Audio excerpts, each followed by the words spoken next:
I'll interject and I'll ask some questions because I'm super fascinated. Yeah, absolutely.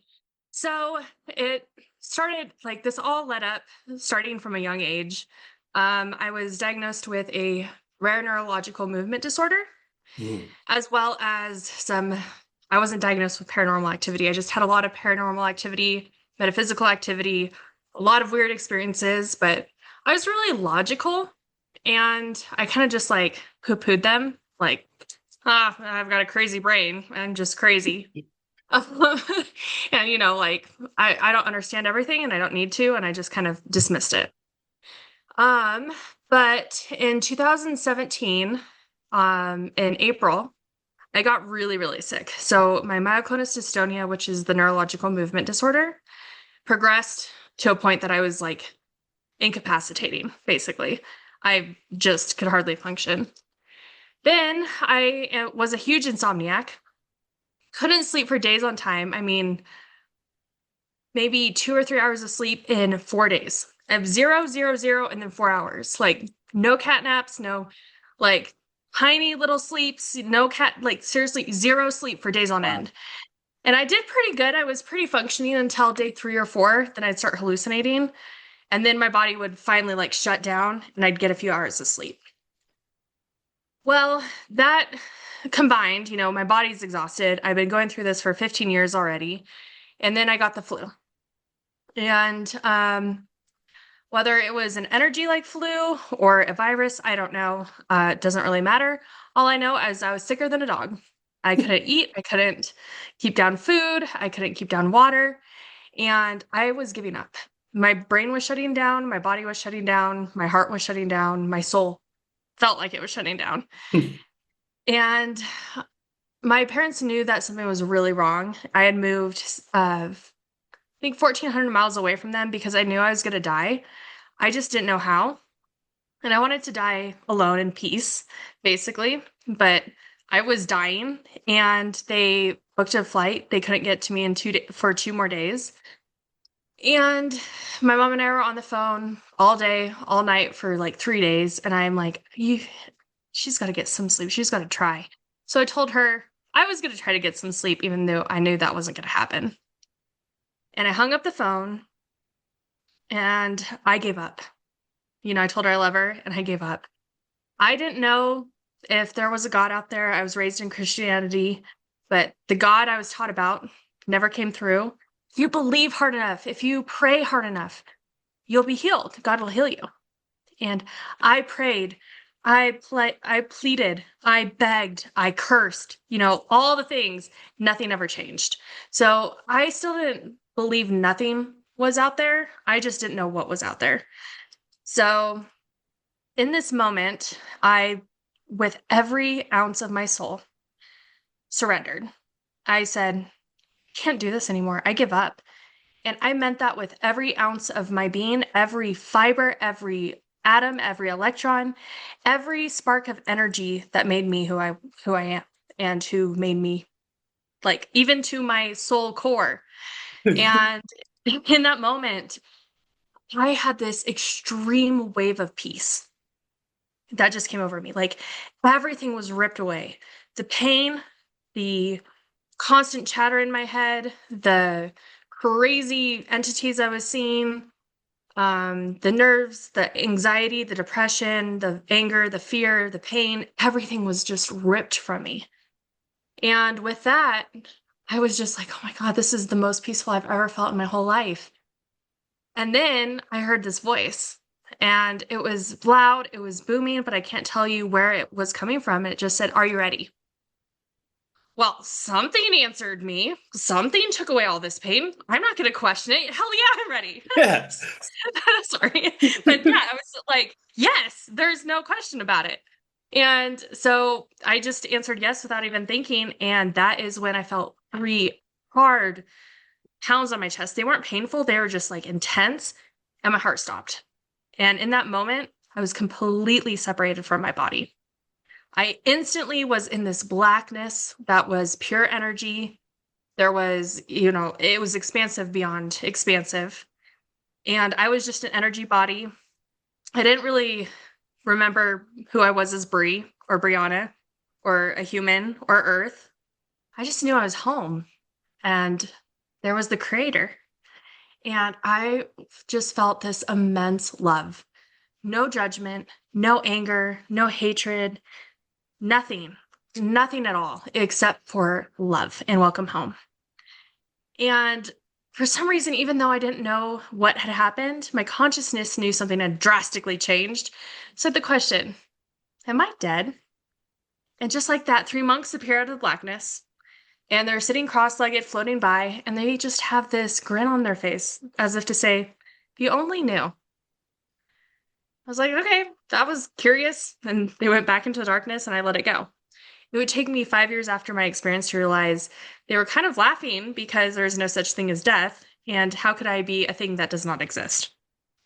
But it would take Yeah. me 5 years after the experience to realize that. After that, I experienced this beautiful, vivid, bright, white, blue tunnel filled with ones and zeros, binary code. I'm rushing through it as an energy body. The binary codes rushed into me, being downloaded with all sorts of information. I wasn't sure of what that information was, just it was so important and amazing.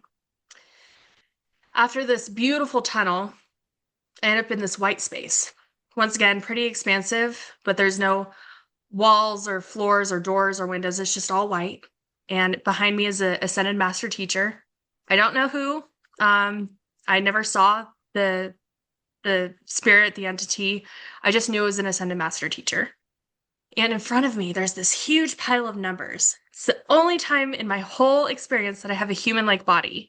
And I grab these numbers, throw them up in the air, and say, no wonder you love creating.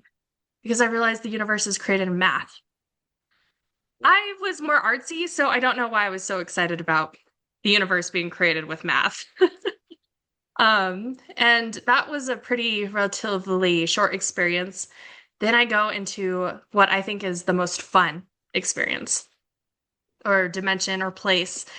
And this is filled with other beings. And I say beings because I have no idea if they were human or not, or aliens, or, where their souls had come from or where they're going. But everything that happened in this place, our reality happened instantaneously. I saw beings sliding down trees covered in snow and thought, well, that looks like fun. I don't think I like snow. Instantly, it's covered in green moss. I'm sliding down it next to these other beings. I was like, oh, wait a minute. I don't like snow, but they do. But we're both sliding down these trees. Maybe they're experiencing the snow and I'm experiencing this moss. And we're having these experiences simultaneously, but they're very independent. And it was just like amazing. I also had a robotic kind of looking body at one point in this realm I was in and tried to learn to fly. I was terrible at it. And this realm was kind of reminiscent as Earth. There were streets and buildings, utility poles, gravity, if you want to call it that. And I severed my arm. But there was no pain. There was no fear. It was just like, oh, what's going to happen? And I saw it grow back together with binary code. Oh, cool. This whole thing was just like my thoughts would happen. And it was like, cool. Because there's no pain, no fear, no anger, no judgment, no regret, no guilt, none of that. Another time my thoughts instantly created the reality was also super ironic. I was a snowman, despite not liking snow. And I saw these beings working on a machine with a flame. Like, I don't know why I'm trying to measure it here. It doesn't make any sense. But there's this huge flame coming out the top of it. And I just have the thought, what if, what would happen if I went under it? Would I melt? And instantaneously, I'm under it and melted. Like, I don't have a chance to second guess or, think like what happens if I don't do it. It's just like happens so fast. And I'm under there and I'm melted. But once again, no pain, no fear, no judgment, just, I wonder if anyone will put me back together. Beans came back, put me back together. I was away from the flame and no longer a snowman. And we all these other beings, we never said a word, but we all communicated as one. We moved in unison. We danced as if we choreographed this thing for millennia, but no voices were ever spoken. No thoughts were ever translated. It was just instant knowing and instant togetherness and instant unity. And it was beautiful. And towards the end of this part of my experience, there was a barbed wire fence with an opening. I couldn't see behind it. It was really blurry, but some beings were starting to pass through the opening, and I wasn't asked if I wanted to go. I knew I couldn't go with them. Wasn't told why. I just knew they were going to somewhere probably bigger and better, which was amazing because this place was amazing. Um, but as some of them started to pass through, I end up in the last place of my experience. And that's going to be where I felt like it was a room. But once again, there's no like markings of walls or floors or windows or doors or anything. It just felt like a room. Behind me were seven or eight magnificent beings. And in front of me was this scroll as big as I was, and script probably as big as my head. I'm thinking, I'm still an energy body at this point, but rationally, um, the script was probably as big as my head, and it's beautiful and golden and sparkly, and it's starting to write on this scroll. Then my human ego decides to finally show up, remind me I was human, and says, "Ha, you're showing this to a human." And that is when they're like, "No, we're not." Script went away, scroll rolled up, and I was snapped back into my body. Wow. Yeah. Now, I'm going to share just a little bit about my experience when my astral travels. So, what's interesting about this, because I was telling you earlier that when I remember entering a white room, fully lit with just pure the whitest thing I've ever seen in my life. I was like, whoa, this is white as hell. And I remember when somebody opened the door, when I saw that East Indian man and the East Indian woman, then they said, "Welcome home" to me while I was in the astral realm. And I remember thinking to myself, the level of freedom I felt was I've never felt so free in my life. It felt like I could do anything and be anything and anything I would want. Did you feel that same level of freedom? Oh, absolutely. I don't think I realized it until I came back to my body. Because then I felt like I was stuffed in a sausage casing and I was so restricted and everything was so hard and dense. But yeah, I was expansive. I was free. There was unlimited possibilities. I mean, just possibility upon possibility upon possibility, and just like expansive and freedom and amazing and beauty and like continuous exploration. And then I get back here, it's like, oh, I'm stuck. I am stuck.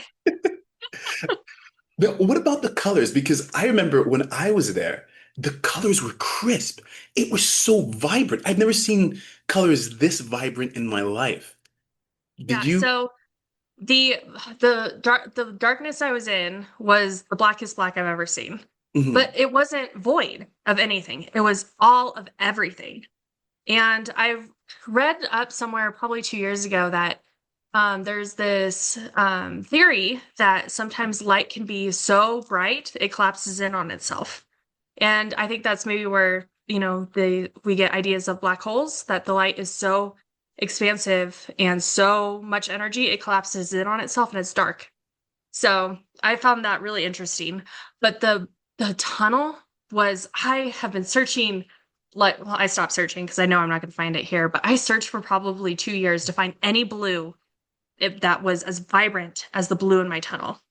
And then the white place I was in, there's There's no way I will ever find it. It was so bright but not blinding. exactly exactly the same thing I experienced too. This white was it was the brightest white I've ever seen in my life. Hmm. And the crazy thing about this place was that I remember during my astral travel, I actually I went into this, I would say this realm where I saw this circular disc, and the first thing that popped in my mind was that God is some sort of type of technology. Mm, And then I was just like, I've never thought of God like that or in any sort of mm, sense. But what are your thoughts on mm. reality as a whole after experiencing that? Well, I love it gives me goosebumps that you say that because I've never thought of God as a technology. But with all the binary code I saw, the universe is created in math, and I have seen the grid that makes up our world through meditation and just, some exploration. So I completely believe we are living in a form of simulation or matrix, and I've given presentations on this with other experiencers. And the fact is, we still create our reality. It just takes so much more time to slow it down from our frequency of thought to matter, because matter is the slowest form of energy. But it is still a simulation, and we get to interact with the simulation. And before my experience, my mom recommended a book that we did together by Pam Grout. It's called Energy Squared or E Squared. And it is literally proof that the universe is a simulation and it's interacting with you and it is conspiring with you. So if you have gratitude and you have positive thoughts and you already feel as if you have everything you want and need, you're going to get it. But fear also does the same thing. So if you are Mm. fearful and even hellish experiences that people have, if people are so scared of going to hell, where do you think they're going to end up first? In a hellish like experience because we create our reality. That doesn't mean that hell is eternal, that it is a, condemnation of, your horrific human life. It's just you are so scared of going there, you create it.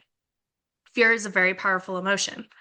But, if your parents, grandparents, great grandparents have all had cancers or this illness, and you're so fearful of getting it, you're creating that into your reality.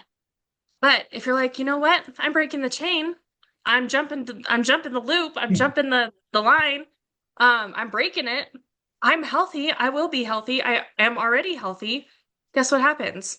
You don't get that illness and you break that curse. People call it a curse, but it breaks the algorithm. It changes the algorithm. Interesting. And yeah, it is fascinating. I absolutely love the matrix simulation video game theory that because I see it and I interact with it and I've experienced it on so many different levels and it relates to my NDE so heavily. It's just it takes way more time to see it happen in our real life, our real life here Yeah. than, our life beyond this physical limitation. Now, there are so many manifestation techniques. I've watched so many manifestation techniques on YouTube. People saying like stuff like, "Oh, you got to pray this way, you got to meditate this way, you got to do this little ritual." Like, what some advice would you give somebody who's trying to manifest an experience in their lives? There is no one right or wrong way to do anything. I don't believe there is any one right or wrong religion. I think there is truth in all of them and a lot of falsities in all of them. And I approach the same thing to creating your own reality. You can, whatever resonates with you, whatever your soul is called to, whatever you are called to, that's where you should put your energy. You don't have no one person is right. No one theory is right. So I really love Dr. Joe Dispenza because he talks about going into nowhere, nothing, no time, no place, nobody, where every possibility exists. And it resonates with me because that was the black space, the void, the darkness, the blackness in my NDE. And I've been able to meditate to get back there through his work. His work isn't the only way. I've got a friend who she does um, numerology and visualizations, and she has cured her wet macular degeneration or something like that her family has had and had and had. And she does it completely different. The theme behind everything I've seen is you have to feel it, think it, and then you'll see it. That So is it's, the theme. oh, sorry to interrupt you. No, Go ahead. no, that was it. It was just you feel it, or what did I say? Feel it. No, I don't know what I said. It was great before. Feel it, think it. So, Yeah. so Oh, feel it, think it, see it. Yeah. So it leads into my questions because I was thinking, is so like thoughts. I'm now aware that thoughts do create reality in the astral and in here as well too. Now, would you say that thoughts and emotions combined? Oh yeah. How does that work? Because sometimes I'm thinking like, do I just think very hard and try to feel very hard about the situation for it to manifest? Well, explain if you don't mind. Yeah, absolutely. So, just thinking a thought like, oh, there's going to be a blue pen over there. Mhm. Okay, cool. There may or may not be. But if you know and you feel that knowing that there will be a blue pen, I bet you a blue pen is going to show up. Now I actually want to try this. That's awesome. Yeah, there's a blue pen behind me somewhere, but I'm like, if I feel the emotion, it's a different frequency. So your thought is one frequency, and emotion is a different frequency, and you connect those and it pulls it in. It pulls it into reality. But you have thoughts and they can be so scattered. We have millions of thoughts a day. And they could be great, they could be bad, but thank goodness we have time and emotion to create reality. If I just think, I've got a wide acreage out here and I see a tractor, it's like, oh no, what happens if I walked in front of that tractor and got run over?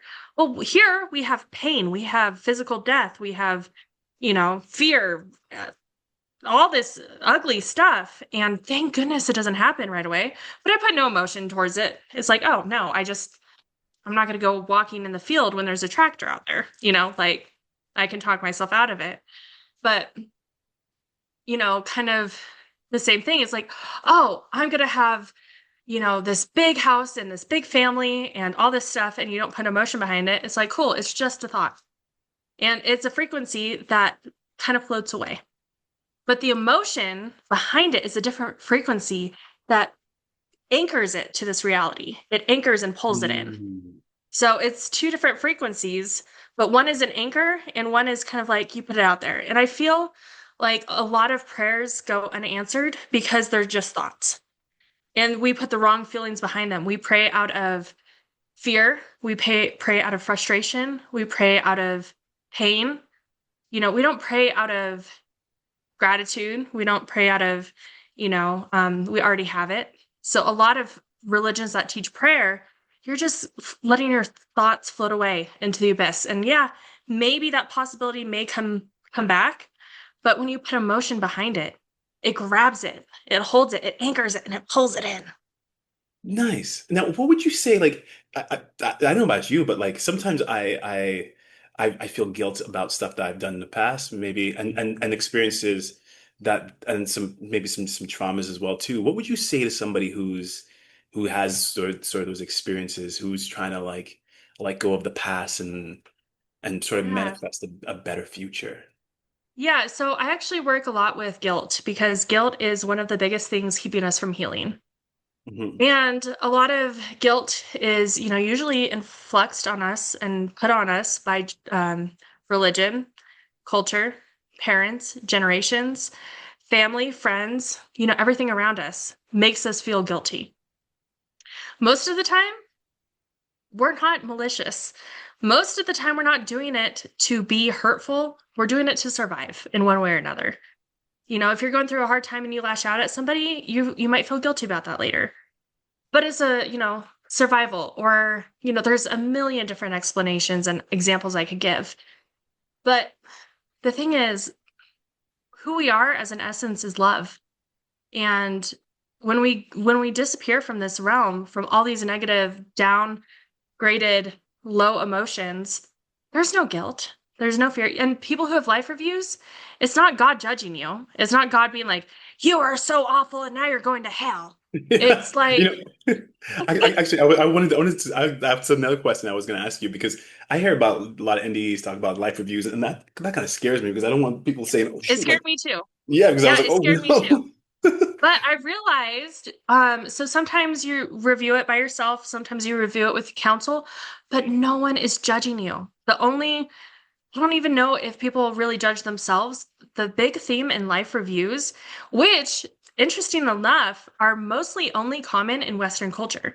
Eastern cultures and societies don't have near the life reviews reported that people in Western societies do. Oh, I And didn't know I that. have not looked into why that is yet, but I find that a very interesting, the whole Catholicism beats you're going to hell into you. And a lot of Catholics who have NDEs end up in a hellish-like experience because it's beaten into them and they're so scared they're going to hell. So the fact that it's beaten into you that you're going to have a life review, and whether it's God or yourself or whatever, a lot of people have life reviews. But what it really is just seeing how you impacted other people. You can see the ripple effect. Whether it was something that, maybe wasn't great, you see how that rippled out. But then you can see the thing that you did do great. Maybe you handed a little kid a flower on the sidewalk at a park, and then that changed that child's day, and that child held on to it, and then it turned it into this huge thing that you had no idea. You get to see both the good and the bad. But life reviews don't happen to everybody. They don't need to. And there's no reason to fear them or feel guilty. We do the best we have with the information we're Yeah. provided. Yeah. And we are all just trying to survive this crazy world. We are taking in so much information, especially in these days where information is being fed to us. And we have no idea what's truth, what's fiction, and even after my NDA, it's like, is my hand even real?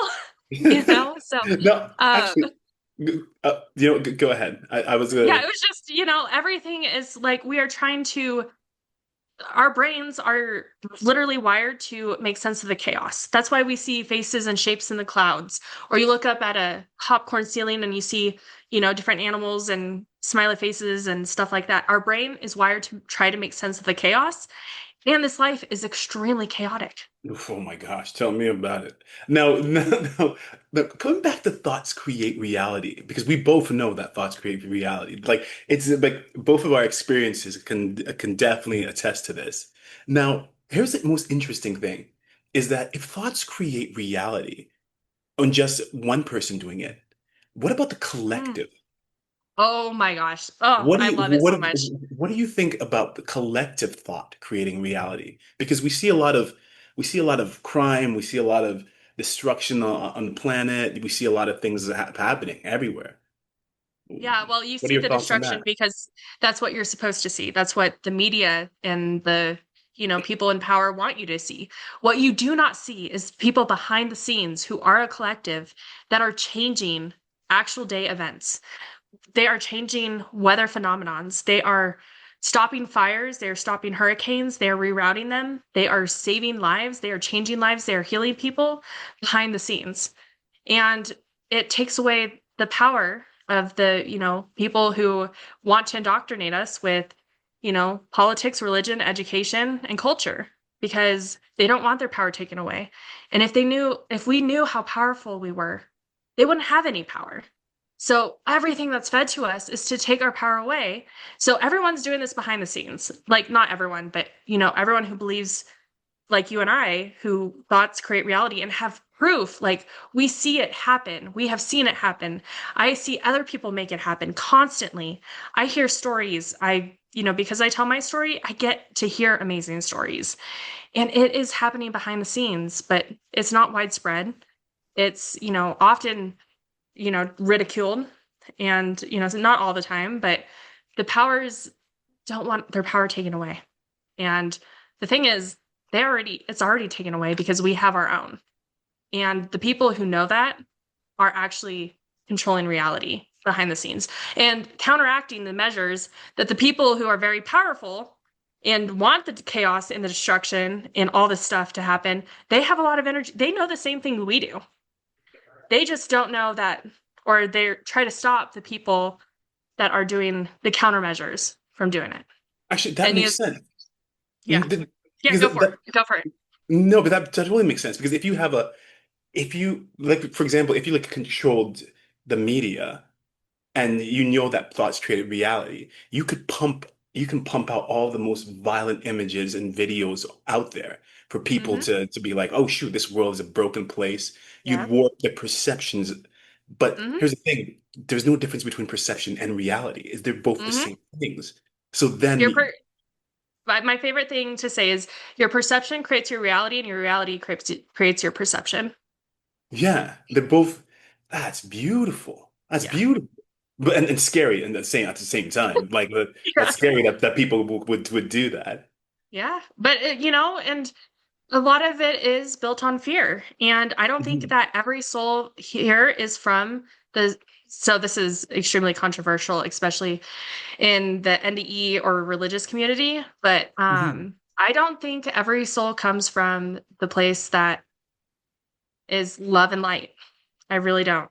And I get a lot of hate from that. And heck, even Dr. Joe believes, oh, they're just, souls who are, demons are just souls who are stressed. And I was like, I've seen like real demons, and there was no start of love and light in them. And I believe there are two sources. And I it takes a lot of people time to kind of digest that, but based on my own experiences and what I experienced beyond who we are and what goes on in this world, I think we come here because we don't get that polarization outside of here. You astro traveled to probably somewhere very similar to where I went when I died, and it was beauty, it was love, it was light, it was creation, it was all this amazing stuff. But I've also been to the darkness, and it was nothing but anger and fear and pain and suffering. And I think they are two polar sources. And Earth is this Yin melting and pot yang. of that, where we get to experience that polarity. You know that makes sense because if the I am or the source is everything, it is what is good and bad at the same Right. time. And that's not what I That makes experienced at sense. all. Yeah. There was no bad. And so I really have troubles with a lot of religious texts with fallen angels, because why? You don't have an ego when you die. The ego is here to protect your human self. There is no ego beyond here. And why would you, there's no power, there's no fight or power grab or, want for more, because you have everything you could ever desire. So there's none of this crazy turmoil that a lot of religious text talks about. But you throw in a second creator, a second source, and it makes sense. It starts to come together. Now, what's your thoughts on reincarnation? Like, Ah, do you think we just come back? Do you think we can come back to a different planet, maybe a different parallel reality? Because people always do the whole reincarnation on Earth, and I'm always thinking, why not just a different reality or a different planet or something? so this is what I've kind of digested over my experience and what I've learned over the years. I do believe that you can reincarnate in Earth if you want. You can reincarnate in other planets. I've got some wicked stories about some psychics my mom reached out to for me when I was younger, and how I have been reincarnated on different planets. But I Nice. also believe that our past lives are not actually in the past, because there is no such thing as past or future. They are happening simultaneously. Exactly. That's the same thing that I truly believe because when I was in the astral, everything seemed to be happening at once. Like it Hmm. seemed as though time was like erased. Like Yeah. experiences Yeah, could there's just no such thing happen. as time. It's something humans have constructed to make sense of the chaos. Yo, this is honestly, this is such a beautiful interview. And unfortunately, I only have 1 minute and 39 seconds left in my recording. But would you mind if I just talk to you? Like this is really cool. Yeah, absolutely. So Bri, what like I've seen that you've written a lot of books. Yeah. Um, yeah, I you I never meant to. I was not a huge avid reader or writer or anything. And when I came back, I was really lost. I was like, what am I supposed to do? And I was exhausted again. I was in a new state of survival, and I got back into a different realm, and everything's a freaking metaphor. No one, like, I don't get an answer outright ever. yeah. It's got to be a metaphor. And there was this river. I finally got to a place where there's this river, and there was books being thrown in it as stepping stones. And I knew in my soul that it meant I had to write books. I was like, are you serious? Okay. And so I wrote my first book before I ever really told anyone about my NDE, about my NDE. I was like, well, we'll see how this goes. And it was so well received. Then wrote another one with my mom about my neurological movement disorder. Then wrote another one about how I healed from my neurological movement disorder after my NDE. Then was asked to write one about a spiritual awakening for this gentleman for a legacy project when I was, well, I'm a death doula and transition guide. And then I thought I was done and I was asked to co-author a book about grief. Oh, wow. Yeah, because I've got a special grief counseling. Uh,